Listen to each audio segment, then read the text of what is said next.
Welcome to Transformative Principal, where we interview real principals who are doing amazing things to help our students every single day. I'm your host, Jethro Jones. You can find me on Twitter at Jethro Jones.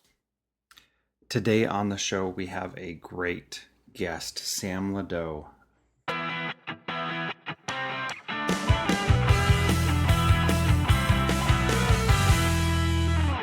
You talked a little bit about the evaluation system, the Danielson model, and from what I've heard of Danielson is that it's pretty intense and a big process to go through. But you wrote a blog post in November of last year on your blog called "Evaluation in Two Simple Steps," and your two steps were number one, care, and number two, see number one. It's awesome. What? How do you balance that with the pressure you get from the district and the state to do an evaluation, and to especially when the idea for these new evaluation systems is that we're rating teachers too highly and we're being too nice and soft to them. We need to recognize that there's a certain percentage of our teachers that are bad and we need to kick them out. How do you balance that? Well, again, I think if your perspective of an evaluation is that it's about your performance, yeah, that's really intense, that's really stressful, that's really uncomfortable. But if your perspective of an evaluation is to work together to improve your service for kids, that's a totally different conversation and ongoing dialogue that you're having between staff and administrators. So focusing on that, I think, really helps. So, you could use any type of evaluation system or rubric that you want. The bottom line is the focus should be on service to kids and not things need to be perfect. And this rubric says what perfection is. And if you're not that, there might be trouble. Mm-hmm. No. So I think that when you're focusing on, again, that service to kids, you have candid dialogue of like, holy cow, I've never seen that. I would love to try that. You're a lot more open. But when the view is the other way, you expect perfection. The teacher thinks the administrator is looking for perfection. The teacher wants to be perfect, which is why they're going to schedule you formally for that very blah lesson that they've done for 20 years that they know that they're going to nail. Right. And I know I encourage my staff, they're going to schedule what they're going to schedule, but I encourage them, I would love for you to schedule something brand new you've never done before. It's a risk, it's out of your comfort zone, and quite frankly, you have no idea how it's going to turn out. Like, you've got the first 6 minutes mapped, and really things could go anywhere after that. You're super nervous. You can't even believe that you're inviting me in for this. That's what I want to come see, because I tell my teachers, I know what it looks like when it's perfect. And I know that when it's perfect, there's nothing I can do for you. You don't need me. I want to see in real time what's happening the other 99% of the time in our classrooms. And that is, those are the things that I want to support. It's not about and I gotcha, it's about support. So when the focus is on service to kids, having that collaborative dialogue built on relationships of trust and respect, now, yeah, you're going to meet or certainly be working in the right direction toward whatever your highest rating is. And that is nothing that the state or anybody else could argue with. Right. Absolutely. That is super powerful. And again, I just love the idea of focusing on that as service to students. That's something that I've thought but haven't ever been able to articulate. And so I really appreciate you repeating that and emphasizing that, because that is a very powerful way to look at it. And it makes it a lot less like personally intimidating. It makes it natural, and it makes me want to do better at that. So thank you. I'm going to steal that and use it all the time now. All yours. So, please do. Thank you. And pass it on to others. Thank you so much. There are a few other things that that you have written on your blog in the past, and I know that we're getting short on time, but there's just a couple more quick questions that I wanted you to go deeper into, because you're pretty. I think I like the way that that you talk about things. So, you Let me find it real quick. Your latest blog post was about leaders striving to be the weak link. Talk to me a little bit more about what that means to you for the leader to be the weak link. Yeah, so I think that there is a kind of traditional or maybe old school mindset of I'm the leader, I'm the top of the ladder, and with my support, if you guys are lucky, someday you'll be where I am. Mm-hmm. And so the flaw that I see in that is someday could be 20 years from now, by the time that teacher gets to the end of their career. So basically, what that person is saying is 20 years from now, you'll be where I am now, which means 20 years from now, you'll be where I was 20 years ago. And that Mm-hmm. doesn't do kids any good. So I know the mentality that I try and have is I take a lot of pride in never having hired a teacher. I hire learners. And I want to surround myself with people that I think with the right support and the support that I think I'll provide, 8 to 12 years from now, this first year educator will be doing things I will never accomplish in my 35 years in education. Mm-hmm. And I want to get to a point where I've surrounded myself with those people, always pushing kids. Things are about kids. Let's focus on kids.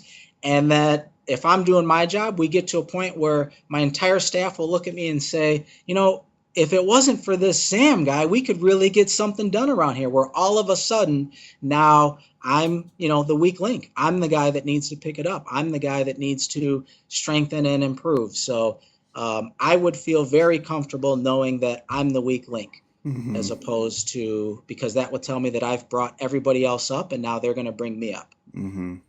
Yeah, and that becomes a collaborative thing that you don't have all the answers, but that you're just pushing people to be their best, which, from what you've been saying, I'm sure that that's how it goes in your building.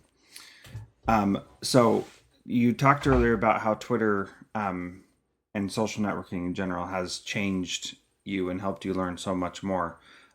What are some of the things that you've learned from Twitter? And I'm not talking about like specific things, but more philosophically, like how has that changed your practice? Yeah, it's changed, just keeping things in real time.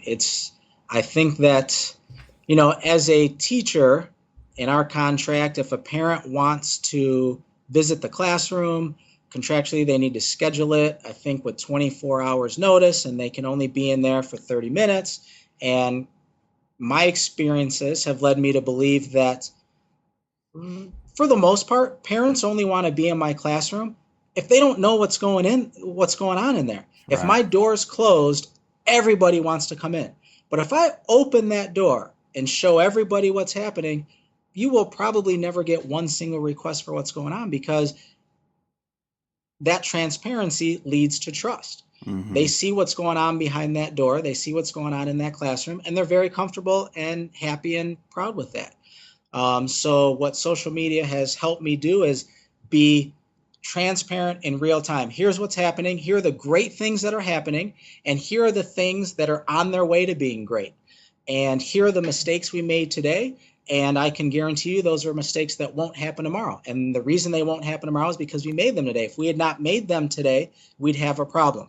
So Mm-hmm. just being open with these things really brings a level of trust in the community, but also really addresses the human component of education in the school community that I think can get lost in the shuffle in this age of standards and accountability.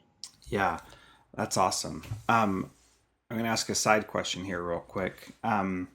What is your turnover like for teachers, and how has the teachers you've hired changed over the last 4 years that you've been at that school? So, well, I've been in the district for 4 years, this school for two, and the turnover is very low. We had one teacher the first year that needed to be hired, and a one teacher this year. So, uh, again, the district as a whole is very solid. The community is awesome, and it's a place that people want to be. So, luckily, fortunately, turnover is not something that is much of an issue. And what was the second part of the question? Well, I thought you had been at your school for 4 years, so if you've only been there for 2 years, it won't mean too much. But How, how has it changed what kind of teacher you're looking for to hire there? Yeah, well, yeah, so the experience I have had is providing the support for all of our teachers, so not just the new teachers, but showing everybody this is the expectation. Mm-hmm. And not only do I talk it, but I walk it, which is why I'm frequently in classrooms, dedicating entire days to being in classrooms. And I transparently share what I'm doing, what I'm trying to do, the mistakes I've made, the mistakes I hope I don't make again, and the tweaks that I'm implementing along the way. And this is what I expect Mm-hmm. in my staff. And like I referenced to our staff meeting before, very few things are directives. Very few things are you have to do this. Most things are here is something that I'm doing, or here's something that somebody is doing in the school or in the district or in the world, and here are the results they're getting. And if those are results you would like to get, here's a map of how they got there. Implement that as you see fit with your style, and let's take it from there. Mm-hmm. Um, quick side question: how do you balance all the responsibilities that you have with scheduling full days in the classroom? How do you make that work? Do you just work until midnight every night, or what? Well, I think it feeds itself. So, what I believe is the less I'm out and about, the more things there are going to be that pin me in my office. And the more I can get out and about, the less things there are going to be that pin me in my office. So the more I'm out and about, just your presence, that proximity, like in a classroom, your presence makes something different. Mm-hmm. Whether it keeps people on their toes or is a reminder to people of why we're here and what we're doing, and here's our objective. So really the only challenge is those early stages, which is why I set a goal of I'm going to commit an entire day, 1 day a week. So I'd say on average, maybe an hour or two a day I'm in and out of classrooms. But here's 1 day a week, bell to bell, I'm going to be in classrooms. And I've gotten that to 2, 3, 4 days a month sometimes. And Mm-hmm. I think that's the challenge, because that's kind of the teeter-totter point. Anything less than that, I think you're stuck in your office. Right. But if once I get this to 5, 6, 7, 8 days a month, I think it'll be clear sailing to 20 days a month. Right. Because the more I'm out there, the more I'm engaging with kids, the more I'm engaging with staff, the more they're seeing the walk and not just hearing the talk. And we're having those candid discussions, and they're becoming more fluid. They're becoming more comfortable. People are being honest. We're being honest with ourselves and really helping one another. Then, yeah, I'm not going to get parent phone calls. I'm not going to have staff that are upset or uncomfortable and need to talk behind a closed door for an hour. So, Mm-hmm. um, I'm really pushing to get to that point where it snowballs to, and I half jokingly say to staff, I want to get to a point where I have to declare an office day. Hey guys, 1 day this month, I'm not going to be in your classrooms. And, Uh-huh. it sounds far fetched, but, every great accomplishment was once thought to be impossible.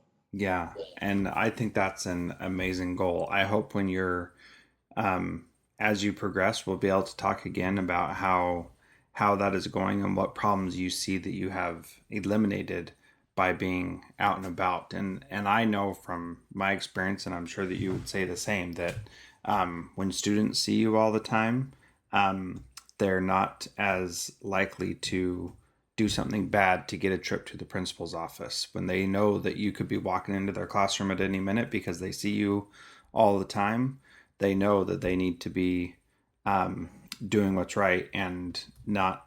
I mean, you could walk in and catch them at any minute, and so they're not going to be doing the naughty things that they maybe otherwise would have. Um, so who are some of the people on Twitter that have really inspired you and that you think other people should follow as well? Well, so George Kiros comes to the top of my mind, and actually that was what led to my next phase. I attended a present or a workshop that he did, the Mm-hmm. Connected Educator, and that really showed me how to leverage the power of social media for professional educational purposes. So I would start there. Justin Tart is a good one. Amber Tiemann, Mm-hmm. and I think just seeing the people that they follow. So I would start there, and seeing following people at the different chats. And I mean, there was just, when I first started, there were a few people that I thought, holy cow, these people are really great. And now I see that there are thousands, Right. thousands of people out there that are great. And what I truly believe is that people that have this kind of mindset to share at this transparent level, any person out there doing that, I would say is great, because it is a different kind of person that wants to take that on and be open like that.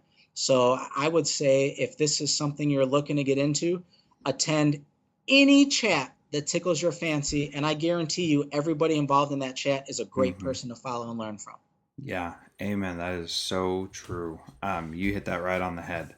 So at the end of my interviews, I do two questions. The first question is, what is something that someone can do to be a transformative principal like you are starting today? I would say to be patiently perseverant.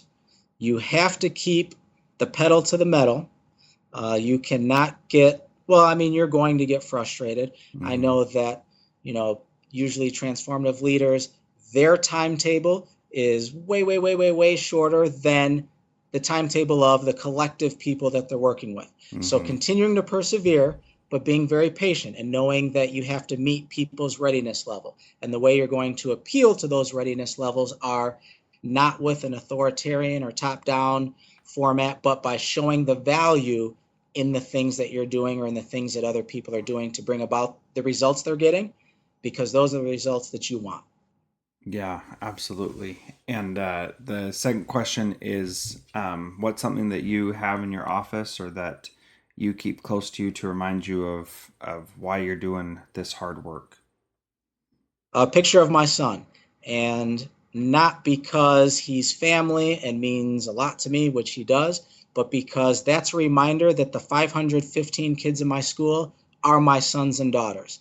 And if there is a decision or an action that is not does not meet the expectations I want for my son, then it does not meet the expectations of my 515 sons and daughters in my school. Awesome. That's amazing. So let's end this by having you tell people where they can connect with you and how they can learn more from you. Awesome. You can follow me on Twitter at SLeDeaux, SLEDEAUX 84, and my blog, sledeaux84.wordpress.com. All right. Thank you so much. I appreciate your time today.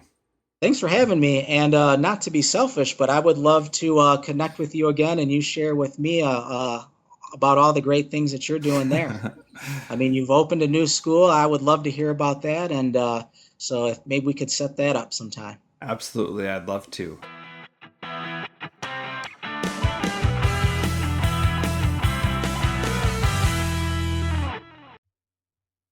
Thank you so much for downloading and listening to this podcast. Please subscribe in iTunes or Stitcher, and please feel free to give us a rating on Stitcher Radio or on iTunes so that we can help spread the word about how much we're learning in this podcast. Thank you so much for listening. You can find me on Twitter at Jethro Jones.